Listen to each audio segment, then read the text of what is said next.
오늘 창세기 28장에 나오는 이야기를 가지고 함께 하나님의 흔적이라는 제목으로 말씀을 나누겠습니다. 지금 야곱의 이야기가 나오고 또 그의 형이지만 쌍둥이죠, 에서 이야기가 나오는데요. 야곱은 원래 동생으로 태어났습니다. 동생으로 태어나서 그 어머니와 합작해서 그 형님이 마땅히 받아야 될 복을 동생이 일종의 챙겼다고 해야 될까요? 좀 쟁취한 그런 인물이 야곱입니다. 야곱이 형님 거를 빼앗아서 가지고 있으니 형님이 가만히 안 있었죠. 그래서 상당히 이제 분노감을 표출하고 나중에는 동생 그냥 두면 안 되겠다, 죽이려고 결심을 하게 됩니다. 그랬을 때 이 살해 계획을 어머니가 먼저 알게 돼요. 그래서 엄마가 야곱 편이 되어서 너 야곱 여기 있다간 큰일 나겠다, 형이 너 죽일 거야. 그러니까 형의 그 분노 감정이 좀 다스려질 때까지 좀 멀리 몸을 피신해야 되겠다. 그래서 그 야곱이 자기 외삼촌 집으로 이제 피신하는 장면이 우리 읽진 않았지만 그 27장에 이제 출발 장면이 나오고, 이제 그 과정이 오늘 우리가 읽었던 내용입니다. 형님이 죽이려고 하니까 그 형님의 그 분노를 피해서 이동하는 과정에 하루는 이제 노숙을 하게 되죠. 10절을 보면 야곱이 브엘세바를 떠나 하란으로 향하여 가더니, 하란이 이제 그 외삼촌 계신 곳입니다. 한 곳에 이르러서는 해가 진지라 거기서 유숙하려고 그곳에 한 돌을 가져다가 베개로 삼고 거기 누워 잤다. 길에서 노숙해야 될 상황이 되었습니다. 그러면서 이제 꿈을 하나 꾸게 되죠. 근데 그 꿈이 정말 놀라운 꿈을 그가 꾸게 됩니다. 13절 보면 또 본즉 여호와께서 그 위에 서서 이르시되 나는 여호와니 너의 조부 아브라함의 하나님이요 이삭의 하나님이라. 네가 누워있는 땅을 내가 너와 내 자손에게 주리라. 이 꿈속에서 그가 놀라운 체험은 하나님의 음성을 들은 거예요. 하나님을 만난 것이죠. 그 하나님께서 그를 만나주시고 그에게 몇 가지 약속을 주십니다. 이제 그 중에 한 가지가 이제 15절을 보면 내가 너와 함께 있어 내가 어디로 가든지 내가 너를 지켜주고 너를 이끌어 이 땅으로 돌아오게 하겠다 그랬습니다. 그러면서 꿈이 깨고 나서 야곱이 얼마나 좋았던지 16절에 보면 야곱이 잠이 깨어 이르되 여호와께서 과연 여기 계시다, 내가 미처 알지 못했다. 이게 하나님이 계신 그 노숙하면서 꿈속에서 하나님 만나고 하나님께서 바로 여기 계시구나, 그런 고백을 하게 되고, 그리고 그곳을 하나님이 계신 집이라는 이름으로 그 지명이 바뀌게 됩니다. 그래서 베델이다 이렇게 이제 이름이 지어지는 것이죠. 지금 야곱이 형님을 피해서 가다가 베델이라는 곳에서 노숙을 하는 중에 꿈을 꾸게 되고 그 꿈 속에서 하나님을 만나게 되고, 그리고 그곳이 하나님 계신 곳이다라고 하는 이 확신을 갖게 됐고, 하나님께서 약속으로 주신 것은 내가 다시 이곳에 오게 하겠다, 다시 돌아올 것에 대한 하나님이 그의 마음속에 비전을 심어준 것입니다. 그리고 그렇게 그가 이제 객지 생활을 하게 되는데 장장 20년을 객지 생활을 하게 됩니다. 물론 외삼촌 집에 가 살면서 양을 치게 되죠. 그러면서 가정도 이루게 되고, 또 그곳에서 하나님이 늘 함께 하겠다고 한 이 약속의 말씀처럼 그를 크게 부자가 되도록 만들어 주셨습니다. 야곱이 홀홀단신으로 외삼촌 집에 왔다가 장가가고 또 물질적으로도 큰 부자가 되면서 이제 그것이 그냥 원활하게 잘 진행이 되면 좋은데 이제 사람들과 관계가 틀어지기 시작한 거예요. 그래서 미움을 받게 됩니다. 더 이상 그곳에 있을 수가 없는 상황이 되었죠. 그 상황에서 야곱은 예전에 하나님이 약속으로 주신 그 땅, 하나님 계신 곳, 그곳으로 돌아갈 계획을 세우게 됐습니다. 그 즈음에 하나님께서 다시 한번 그에게 이제 말씀해 주시죠. 그 말씀이 31장 3절입니다. 한 2장 정도 넘기면 31장 3절이 나와요. 우리 같이 31장 3절 말씀을 읽어보겠습니다. 여호와께서 야곱에게 이르시되 내 조상 내가 너와 함께 있으리라. 하나님께서 지금 그곳에 있을 상황이 못된 거예요. 못됐을 때 하나님이 그에게 야, 너 옛날 내가 약속했던 내가 너를 만났던 네가 나를 경험했던 그곳으로 가라고 하는 말씀을 주셨습니다. 지금 성경을 보면 두 번씩이나 예전 그 땅으로 돌아올 걸 미리 약속으로 주셨고 지금 이제 돌아가라고 말씀하셨어요. 지금 야곱은 하나님이 말씀하신 대로 그의 삶을 그렇게 순종해 가고 있는 것입니다. 이런 상황에서 우리들이 일반적으로 신앙적 상식으로 생각해 보면 하나님이 두 번씩이나 그렇게 해주셨고 돌아가라고 말씀해 주셨고 돌아갈 그 과정에 이제 야곱이 순종한다고 하면 기본적으로 그가 가는 길이 좀 활짝 열려야 될 것입니다. 그리고 가고자 하는 대로 그 불편함이 없이 갈 수 있어야 될 것입니다.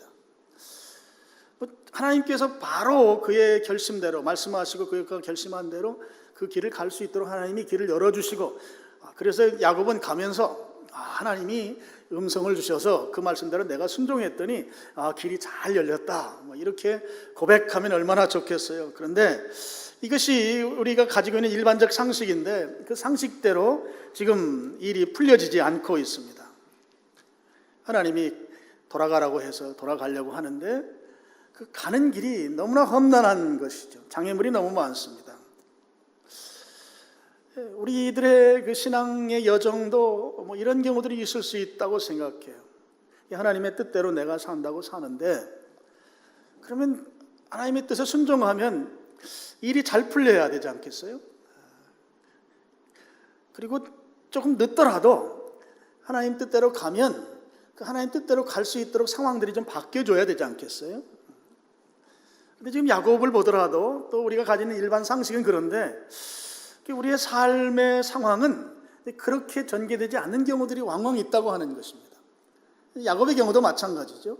하나님께서 그렇게 두 번씩이나 확실하게 말씀하셨고 하나님을 경험하고 그 경험한 그 자리로 돌아가려고 하는데 그 길이 결코 녹록지 않은 거예요. 잘 풀리지 않는 길이 지금 야곱 앞에 주어져 있다 하는 것입니다.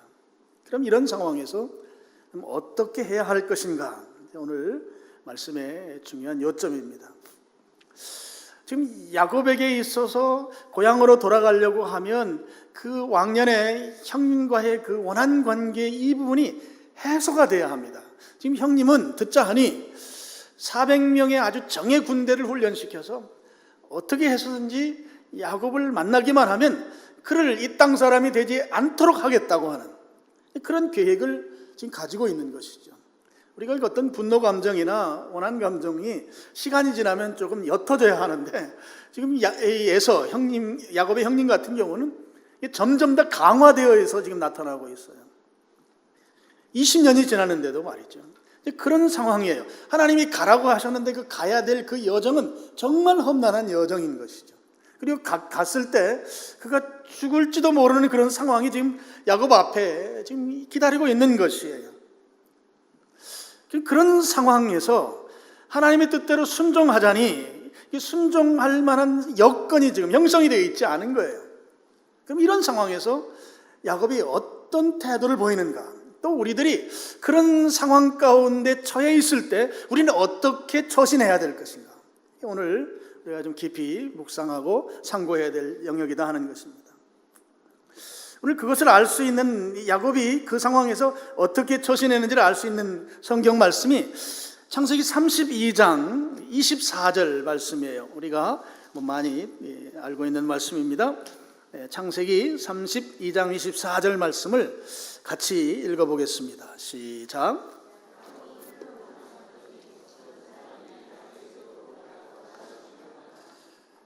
여기 아주 중요한 한 가지를 우리에게 가르쳐 주세요. 무엇인가 하면 야곱이 홀로 남았다고 하는 것이에요. 야복 강가에 야곱이 하나님 앞에 혼자 서 있는 것이에요. 여러분, 야곱은 지금 고향을 떠나서 20년이 지난 지금은 야곱은 아주 당시에 굉장한 거부입니다. 많은 짐승떼 그리고 노예들이 그들에게 붙어 있었고 또 가족이 있었고 자녀들이 있었어요. 충분히 그의 신변을 보호해주고 그를 의지하게 만들 수 있는 여러 요소들이 그에게 있었어요. 그래서 세상을 그것만 가지면 그런 남들 앞에 굴하지 아니하고 자신 있게 살 수 있는 요소들이 그의 삶에 탄탄하게 방어막으로 있었어요. 근데 지금 그의 형님의 이 문제, 그곳에 가야 되는 하나님의 그 약속을 준행하려고 할 때 지금 그곳에 안전하게 갈 수 있는 상황이 지금 아닌 거예요. 하나님이 가라 말씀하셨지만 갈 수 있는 그 상황은 결코 그에게 열려있는 길이 아니란 말이죠. 그럴 때 그가 취한 행동은 하나님 앞에 홀로 서는 것이었다 하는 것입니다.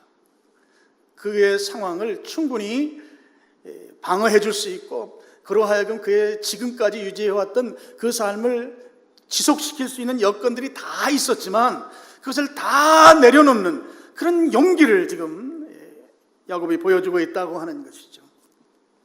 하나님 앞에 홀로 서는 것이죠. 여러분, 우리가 주님의 뜻을 따라서 살아간다고 할 때, 또 주님께서 원하는 삶을 살아간다고 할 때 막히는 경우들이 있고 앞이 보이지 않는 경우들이 있고, 나는 정말 신자로서 신실하게 신앙의 삶을 살겠습니다 고백하고 한 걸음 한 걸음 앞으로 나가는데 그 나가는 길이 결코 녹록지 않은 삶이 내 앞에 주어질 때, 그때 오늘 야곱이 하나님 앞에 홀로 선 것처럼 나도 하나님 앞에 홀로 서는 태도가 중요하다 하는 것입니다. 내가 나로 유지할 수 있는 제반 여건들이 많이 있을 수 있어요. 그것이 경제적인 거든 사회적 지위든 또는 여러 인간관계든 이런 것들이 있을 수 있어요. 그렇지만 그런 것들을 의지하지 아니하고 하나님 앞에 홀로 서는 것이에요. 하나님 앞에 홀로. 하나님과 내가 1대1로 마주 서는 것이죠. 하나님 앞에 내가 하나님을 독대하는 것이에요. 하나님 앞에 모든 건 내려놓고 하나님 앞에 홀로 서는 모습, 지금 야곱을 통해서 우리가 볼 수 있습니다. 근데 지금 하나님 앞에 그가 홀로 서 있을 때 24절, 32장 24절 보면 어떤 사람이 날이 새도록 야곱과 씨름했다고 하라, 이렇게 성경이 표현하고 있어요. 호세아서 12장에 보면 이 내용이 나오는데 거기엔 천사로 소개가 되고 있습니다. 하나님의 대리자이죠. 하나님의 대리자와 야곱이 지금 1대1로 씨름을 하고 있는 거예요. 치열하다고 하는 것을 상징하는 표현입니다. 지금 하나님 앞에 홀로 서서 자기가 가지고 있는 이 문제를 해결하기 위해서 치열하게 하나님과 지금 씨름하고 있는 모습인 것이죠. 얼마나 절박감이 그에게 강했는가. 날이 새도록 씨름하고 있는 모습에서 우리가 지금 야곱의 이 절박감을 알 수 있겠습니다. 하나님께서 하나님 앞에 섰으면, 그리고 1대1로 다 내려놓고 하나님 앞에 정말 불쌍한 모습으로 섰으면 하나님이 그를 긍휼히 여기셔서, 그래, 내가 내 마음 알고 내가 가진 생각 알고 너 지금 그 고민이 뭔지 알고, 그래, 내가 해결해 줄게 하고 즉각적으로 하나님께서 그의 문제를 해결해 주셨으면 오늘 이 야곱의 이런 날이 새도록 씨름한다 이런 용어들이 아마 나오지 않았을지도 모르겠어요. 하나님 앞에 섰는데 하나님이 그걸 바로 해결 안 해주시는 거예요. 시간을 끄시는 거란 말이에요. 씨름하는 거 그냥 서서 있는 게 아니에요. 이건 치열한 것이죠. 지느냐 이기느냐, 그야말로 내가 온 힘을 다 쏟아서 지금 이 긴 시간을 보내고 있어요. 여기 하나님의 의도가 있다고 생각해요. 하나님께서 야곱에게 무엇인가 교훈하려고, 무엇인가 가르쳐 주려고 지금 그와의 씨름에서 단박에 해결해 주시지 아니하시고 시간을 지금 길게 끌어가고 있는 이 모습, 왜 하나님 그렇게 하시는가? 두 가지 생각하는데요. 하나는 하나님께 집중하도록, 하나님께만 집중하도록 그것을 야곱에게 주지하시기 위해서 하나님께서 그걸 지금 길게 끌고 있다 하는 것입니다. 지금 야곱은 이미 형님에게 인간적인 방법들을 다 동원해서 시도해봤어요. 형님과 화해 제스처를 취했지만 형님이 그건 노했어요. 이제는 죽든지 아니면 살든지 이 양단 간에 그 아주 절박한 위기 상황에 있는 것이죠. 그 상황에서 하나님 앞에 홀로 서서 아주 치열하게 천사와 씨름을 하고 있는 중이에요. 이 부분에서 하나님께서 이 문제를 해결해 주시지 않으면 야곱은 형님을 감당해낼 수 있는 그의 능력이 없는 것이에요. 20년 동안 그거 수고하고 고생하고 자기 삼촌에게 속고하면서도 그동안 엄청난 부요를 이루고 또 가정을 이루고 그 다음에 많은 노예들을 지금 거느리고 있는 그가 지금 일순간에 모든 걸 다 잃게 생긴 것이죠. 가족들도 잃고 심지어는 자기 목숨도 이 위태로운 상황, 목숨을 부지할 수 없는 상황이 지금 상황인 것입니다. 그랬을 때 하나님 앞에 선 거예요. 근데 하나님께서 바로 해결해 주시지 않는 거예요. 그것은 하나님만 의지하라고 하는, 하나님만 집중하라고 하는 하나님의 그 훈련이다 하는 것입니다. 하나님만 바라보라는 거죠. 하나님만. 아마 야곱은 하나님께서 이미 과거에 하셨던 약속의 말씀을 생각했을 거예요. 베델에서 돌베개 메고 잤다가 그때 만난 그 하나님, 내가 너와 항상 함께하고 내가 다시 돌아올 거다, 다시 돌아오게 해줄 거다. 하나님 그때 그렇게 약속하셨잖아요. 그리고 하란을 떠날 때 또 하나님 나타나셔서 내가 너와 함께 할 거야, 너 고향으로 돌아가야 돼, 이렇게 주님 말씀하셨잖아요. 그렇게 그 말씀, 약속의 말씀을 부여잡고 지금 하나님과 치열하게 1대1로 지금 하나님과 다투고 있는 중 아닙니까? 이 과정이 단박에 끝나지 않고 일순간에 해결해 주시지 않고 길게 끄는 것은 지금 야곱에게 하나님께만 집중하라고 하는 그 하나님이 그 교육을 지금 시키고 있다 하는 것이죠. 그 문제 해결하는 것은 나에게만 집중해야 된다. 어떤 상황에서 여러분 금방 일이 해결되는 경우하고 그게 해결되지 않아가지고 막 기도하고 금식하고 그렇게 해서 해결되는 경우하고 우리가 하나님께 대한 신앙의 태도는 전혀 다른 거예요. 여러분 이런 것들이 이제 금방 해결되면 어떤 현상이 일어나는가 하면 내가 꽤 괜찮은 사람이라고 하는 스스로의 그 자만이 내 속에 생겨요. 하나님 그거를 원하시지 않는 거예요. 뭔 일이 잘 풀리면 그래도 내가 잘 풀릴 만한 그런 수준의 사람이라고 스스로가 생각한다는 말이죠. 그래서 내 속에 무엇이 생기는지 아세요? 내가 스스로 괜찮은 사람이라고 하는, 하나님이 보실 때는 전혀 원하시지 않는 자기의가 작동하기 시작하는 거예요. 하나님의 의 속에 살아야 될 우리가 내 의로 살려고 한다는 것이죠. 그리고 만약에 잘못되면 그런 상황에서 부정적으로 결과들이 나타나면 죄책감 속에 헤매게 돼요. 그래서 하나님께서는 그것을 방지하기를 원하시는 것이죠. 하나님만 바라보라는 거예요. 그래서 금방 해결 안 해주시는 것이죠. 날이 셀 동안 치열하게 싸우도록, 그래서 하나님이 해결해 주셨다고 하는 것을 내가 고백할 수 있도록 만드시는 거예요. 하나님이 해결해 주시지 않으면 나는 죽습니다. 그리고 이미 약속해 주신 그 약속의 말씀을 내가 믿고 하나님께 지금 나와싸우니 모든 것 다 내려놓고 하나님만 바라보고 있사오니 하나님 해결해 주십시오. 그랬을 때 하나님이 해결해 주시고 그 해결해 주시면 하나님께 영광이 돌려지는 것이죠. 내가 괜찮은 사람이 아니라고 하는 것을 알게 된다 하는 거예요. 또 한 가지 하나님께서 바로 해결해 주시지 않은 이유는 신앙을 훈련하기 위한 하나님의 목적이다 하는 거예요. 신앙은 훈련되어야 합니다. 이 훈련이 갖는 특징은 시간이 필요한 거예요. 과정이 필요해요. 어느 날 아주 불같은 성령을 받고 그 뜨거움 속에서 그 신앙의 그 열정을 막 불태우는 사람들이 있어요. 또 어떤 경우는 꾸준히 우리 삶을 살아가면서 그 속에서 주님과 깊은 관계를 형성해가는 그런 경우들이 있어요. 물론 다 필요한 것이지만 지금 야곱에게 요구하는 이 훈련이라고 하는 것은 어떤 효과를 그에게 주는가 하면 지금 하나님께로 그가 밀접하게 가까이 가고 있는 과정이에요. 야복강이라고 하는 것은 그런 곳이에요. 하나님께로 가까이 나아가서 하나님만 바라보도록 하나님께서 그렇게 시간을 끄시는데 그 시간 끄는 과정이 그게 훈련이 되는 것은 다시 하나님으로부터 떨어지지 않게 만드는 이 시간, 이 과정으로서의 이 시간이 필요하다는 거예요. 하나님께 가까이 간 자가 다시 떨어져 나오지 않게 만드는 것은 신앙의 훈련을 통해서만 가능하다 하는 것입니다.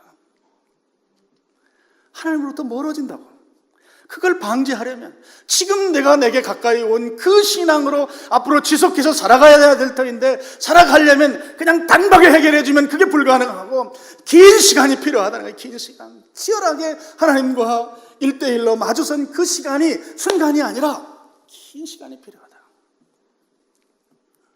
그래야 앞으로 또 다른 어려움이 생길 때, 그때 내가 지금처럼 나만 의지하고 내 앞에 올 것이다. 이것은 신앙 훈련을 통해서만 가능하고, 신앙 훈련이라고 하는 것은 시간이 요하는 것이다 하는 겁니다. 시간이라고 하는 과정 없이 신앙이 훈련되는 게 아니에요. 신앙이 훈련되면 하나님께서만 그의 삶을 온전히 통제하고 통솔할 수 있다고 하는 것에 내가 인격적으로 그렇게 고백할 수 있도록 그렇게 되어지는 것이죠.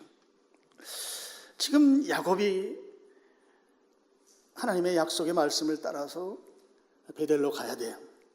자기 고향으로 돌아가야 돼요. 근데 고향에서는 나를 반겨주질 않잖아요. 오히려 반겨주기보다도 오히려 죽이려고 하는 그런 의도가 있어요. 그래서 우리 성경을 다 읽진 않았지만 앞에 보면 야곱이 할 수 있는 방법들을 다 동원해서 형님과의 화해를 시도했었어요. 근데 그것이 이루어지지 않았어요. 그래서 그 최후의 방법으로 그가 하나님 앞에 1대1로 선 거예요. 물론 그 전에도 기도했어요. 그 전에 기도하지 않은 게 아니에요. 지금은 다 내려놓고 지금 절박한 상황에서 하나님 앞에 1대1로 섰는데, 그 1대1 과정이 치열한 거예요. 이 육신의 그 힘듦을 동반하는 그 씨름한다는 표현을 지금 써놓고 있어요. 치열하게 하나님 앞에 섰는데 그것도 하나님이 단박에 해결해 주시지 않는 거고, 그 시간이 긴 거예요. 길게 시간을 끄시는 거죠. 천사가 야곱을 못 이겨서 길게 끌었겠어요? 길게 시간을 끌면서 하나님만 바라보라고 하는, 하나님만 의지하고 하나님이 이 문제 해결해 주셔야 된다고 하는 그 간절함이, 그 과정을 통해서 하나님께로 정말 가까이 가도록 만든, 하나님 외에 다른 것을 의지하지 않는 그 과정으로서의 그 씨름인 것이죠. 동시에 그것은 훈련을 만들어낸다 하는 것입니다. 앞으로 어떤 어려움이 왔을 때 하나님으로부터 멀어지지 않도록 만드는 것이 이 긴 시간으로서의 훈련이다 하는 거예요. 그렇게 했더니 하나님께서 야곱에게 약속으로 주셨던 말씀을 이제 비로소 내가 행함으로 실천할 수 있도록 확신할 수 있는 증거, 흔적을 주셨어요. 여러분, 성경 창세기 33장 25절 말씀을 우리 같이 한번 또 읽어보겠습니다. 시작. 창세기 32장 25절, 죄송합니다. 32장 25절 같이 읽겠습니다. 시작.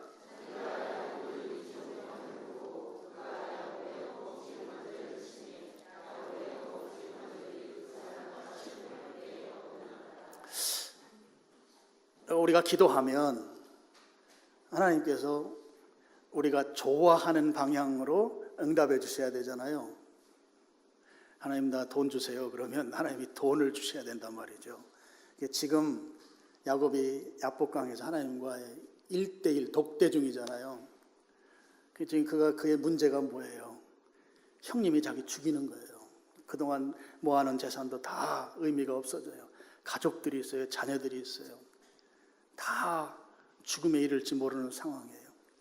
그럼 그렇게 하나님 앞에 매달렸으면 하나님께서 지금 야곱이 가장 원하는 방식은 형님이 벼락 맞는 거예요. 형님이 없어지면 이 문제 해결돼요. 그렇잖아요. 내가 기도했는데 그 기도의 응답으로 좋은 것이 와야 되잖아요. 그게 우리 일방적 상식이에요. 신앙 상식이에요. 그런데 지금 여기에서는 오히려 하나님이 그에게 주신 응답은 오히려 내 몸을 더 불편하게 만들어 놓은 거예요. 성경에 나온 대로 허벅지 관절이 어긋나 버렸어요. 이게 응답이에요. 웬만해서는 받아들일 수 없는 상황이 그에게 일어난 것입니다. 시체말로 우리 손자병법에 도망가는 게 36번째 병법이라고. 최악의 상황에서 도망갈 수 있도록이라도 그냥 둬야 되는데 이제는 제대로 도망갈 수 있도록 또 안 만들어 놓으신 거예요. 그리고 허벅지 관절이라고 하는 것은 인간의 중심이거든요. 중심. 성경이 비유적으로 써놓은 것이에요.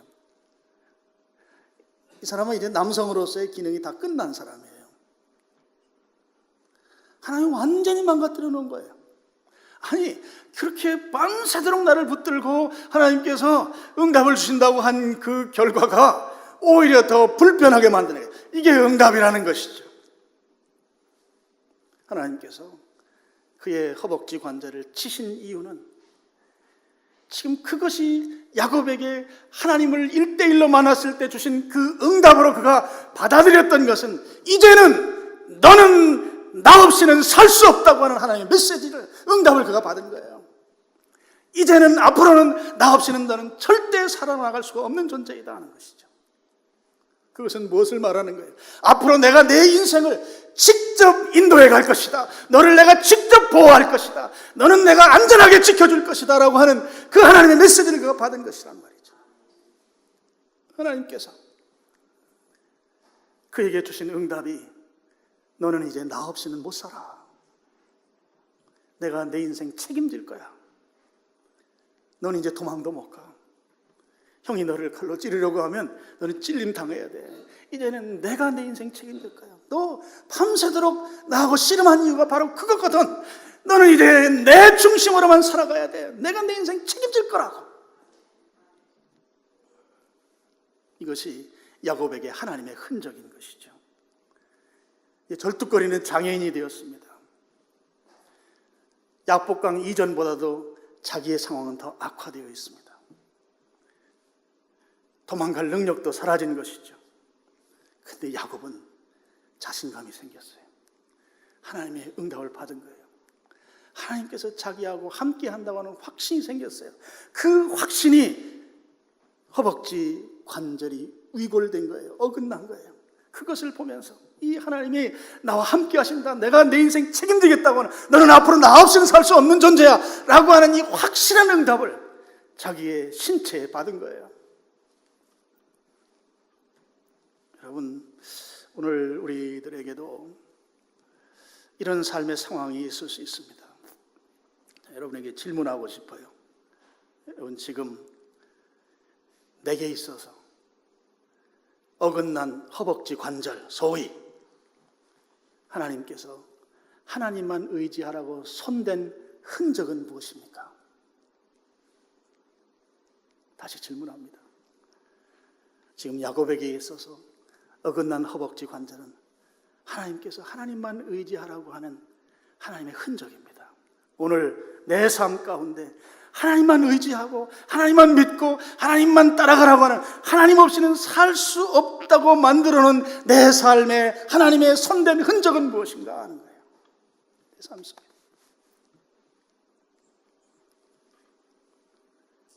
야곱의 경우를 보면 좋은 건 아니죠. 도망갈 수도 없게 만들어 놓으시고 그게 하나님의 응답이라 했으니, 여러분, 내 삶 가운데 하나님만 의지하라고 내 삶을 통제하시는 하나님의 손 대신 흔적, 조금 바꿔 말하면 하나님이 치신 흔적, 그게 무엇인가요? 우리가 쉽게 말하는 여러 가지 우리 삶의 중요한 요소들이 있을 수 있습니다. 그 중에 건강이 하나님이 나를 하나님만 의지하라고 손댄 흔적일 수 있어요. 내 건강. 하나님께서 내 몸의 어느 아픈 구석을 통해서 너는 나를 의지해야 해. 내가 내 인생을 통제할 거야. 통솔할 거야. 내 인생을 내가 책임질 거야. 라고 하는 흔적일 수 있다고요. 건강이. 여러분, 우리 가정의 재정 상황이 하나님이 하나님만 의지하라고 손댄 흔적일 수 있어요. 우리 집의 재정 상황이. 우리가 계획을 세우고 또 우리의 삶을 그렇게 삽니다. 그래서 올해 1년, 내년, 훗내년 해서 살면 내가 얼만큼 우리 가정의 통장의 잔고가 늘어날 거고, 그러면 내가 이런 계획을 세워서 이렇게 인생을 살아갈 것이고, 다 그렇게 계획 세우신 경험들이 있으시잖아요. 근데 결과가 어때요? 지금 현재 결과가 재정 상황을 통해서 하나님만 의지하라고 하나님의 흔적으로 내게 도전할 수 있다고요. 내가 열심히 벌긴 버는데, 그리고 번 금액을 보면 이루 말을 할 수가 없는데, 번 것보다 훨씬 더 많은 지출이 되어서 지금 내 통장의 잔고가 마이너스가 된 상황이라면, 그것이 하나님만 의지하라고 하는 하나님의 손댄 흔적일 수 있다는 것이죠. 하나님만 의지하라고. 우리의 삶에서는 그런 요소들이 많이 있습니다. 우리의 자녀들이 그럴 수 있어요. 자녀들. 여러분이 자녀들을 위해서 얼마나 많이 기도하세요? 우리 이 땅에 살아가면서 가장 많이 살아가는 게 배우자보다도 더 자녀들인 경우들이 훨씬 많아요. 대한민국은. 그 자녀를 위해서 새벽을 깨우고 밥을 금식하면서 기도하고 그렇게 온 자녀들이 지금 어디에 있습니까? 그 자녀들이 오늘 하나님이 나를 손댄 흔적일 수 있어요. 하나님만 의지하라고, 내가 내 인생을 나 없이는 살 수 없는 존재라는 걸 고백하고 그렇게 살라고 하는 하나님의 흔적일 수 있단 말이에요. 그것이 내가 다니는 직장이 그럴 수 있고, 내가 하는 사업이 그럴 수 있어요. 정말 얼마 전까지만 해도 잘 나갔어요. 얼마 전까지만 해도 그렇게 큰 회사가 무너져 내릴 줄 상상을 못했어요. 나이가 먹어서 취업도 안 돼. 그런 친구가 저에게 있어요.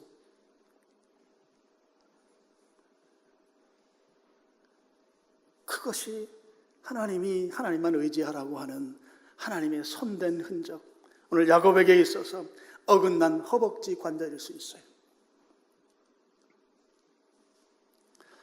여러분, 그런 것을 하나님께서 오늘 야곱에게 허벅지 관절을 어긋나게 만드셔서 하나님만 의지하지 아니하면 도저히 살아갈 수 없는 그런 환경 형편을 만들어 놓은 그 하나님의 흔적이 오늘 내 삶 속에 어떻게 있는지를 우리가 살펴봐야 한다는 거예요.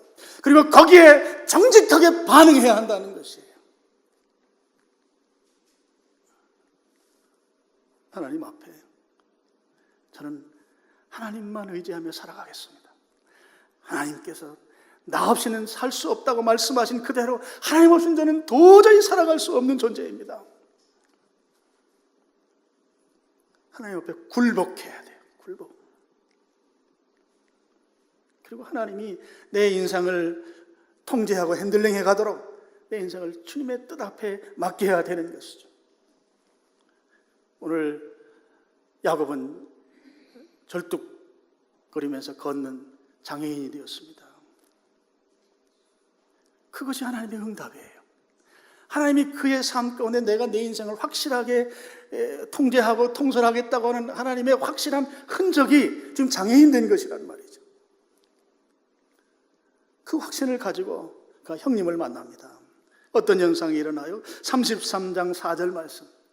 33장 4절 우리 같이 읽겠습니다. 33장 4절 시작.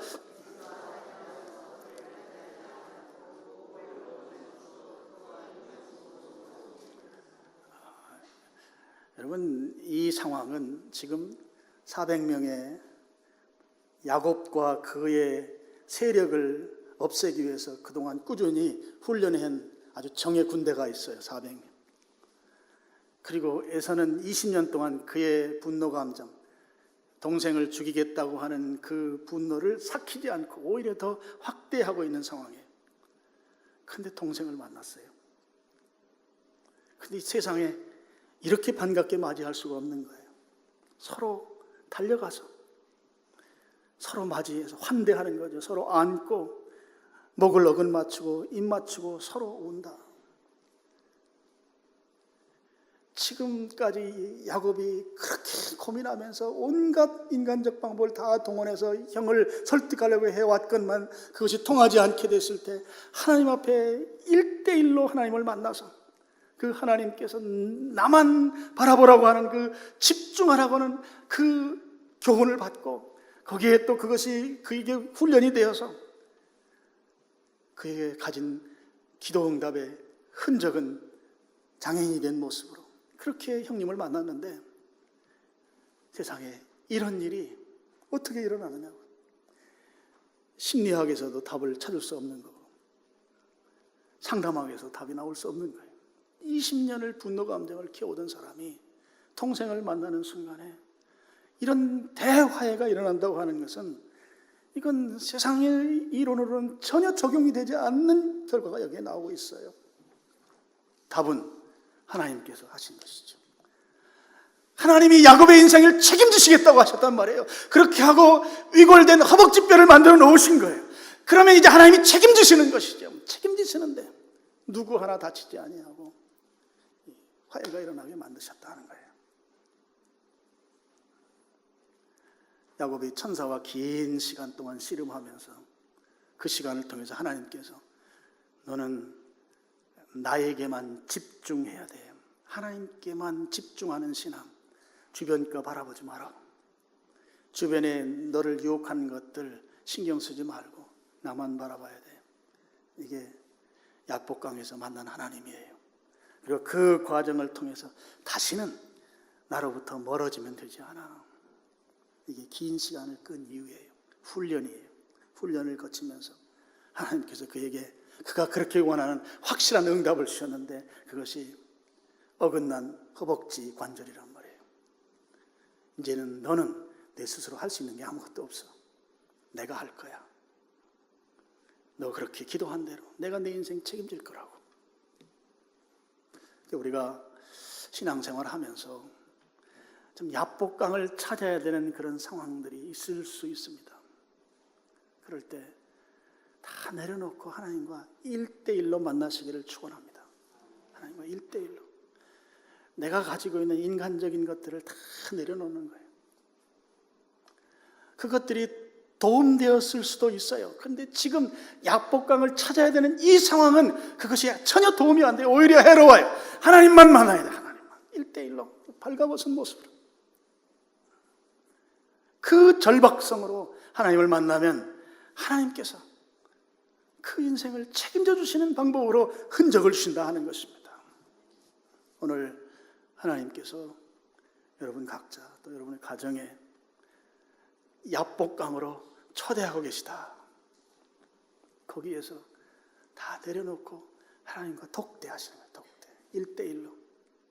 그리고 하나님이 주신 그 응답으로 지금까지 내가 가지고 왔던 세상의 경험들을 다 내려놓고 또 내려놓을 수밖에 없도록 만들어주시는 그 하나님의 흔적을 가슴에 품고 하나님의 뜻대로 가면 하나님께서 그 인생을 책임져 주십니다.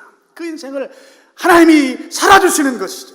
하나님께서 보호해 주시고 하나님이 챙겨주시고 하나님이 인도해 가시고 그렇게 해서 결과적으로는 내 삶의 그 모든 장애물이 평화롭게 다 해결되는 그런 은혜가 임한다.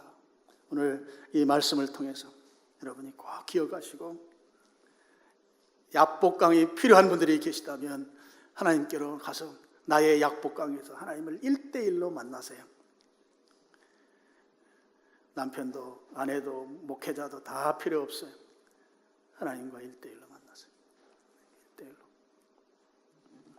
그리고 지금 약복강에 혹시 계신 분들은 하나님께서 주시는 흔적을 가지고 하나님의 뜻대로 순종하고 그 확신을 가지고 오늘 이 시대에 하나님의 뜻을 멋지게 준행하는 여러분들 되시기를 주님의 이름으로 축원합니다.